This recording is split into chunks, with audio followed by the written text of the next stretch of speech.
post, Sister Jean addresses the media at the Final Four and talks about how she and the team are staying humble. USA Today Sports San Antonio. When Sister Jean encounters high schoolers trying to decide where to go to college, she often tells them not to worry, that something magical will occur in the process. "You don't know what it is," she said Friday, "but you know you belong there." The same could be said for the 98-year-old nun, whose evolution from Loyola team chaplain to undisputed star of the NCAA tournament, has to be one of the most unlikely, and refreshing, stories the event has ever had. Despite growing up in an era where social media and instantaneous communication wasn't imagined, let alone available, Sister Jean Dolores Schmidt has embraced her newfound stardom as if it's the most natural turn of events. She smiled brightly as she was wheeled into the packed room for her media availability Friday morning, with 150+ reporters and photographers. It was easily the most crowded session of the day. As the microphone in front of her was adjusted, the moderator asked Sister Jean if she was ready to answer a few questions. "Oh, you better believe it," she said. More. Sister Jean of Loyola, Chicago believes God prefers the NCAA to than Baltimore. Porter Moser compared Sister Jean to Tom Brady at the Super Bowl. More. Meet Loyola Chicago's cohesive starting five. The world has become so hard and cynical, however, that there are some who will look for negatives in everything, and not even Sister Jean is immune.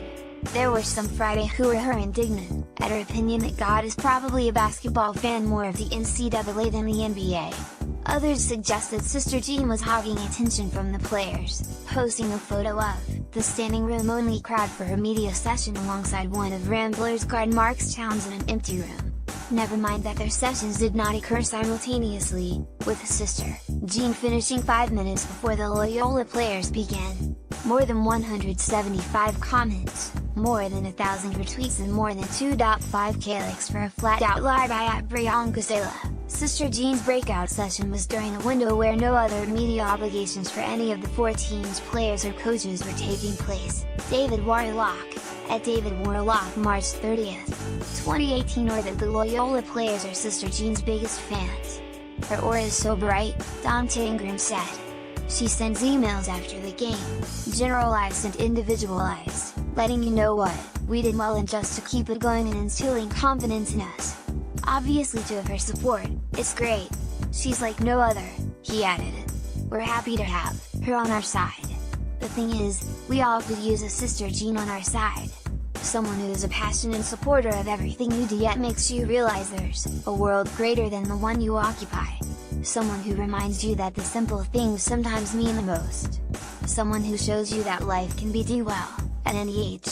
This is the most fun I've had in my life. It is," Sister Jean said.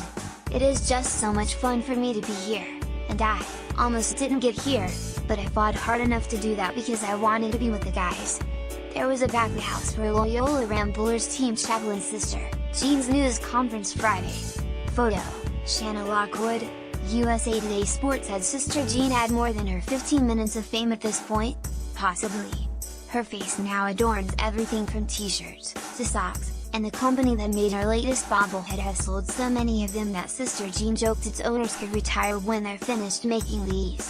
But what of it?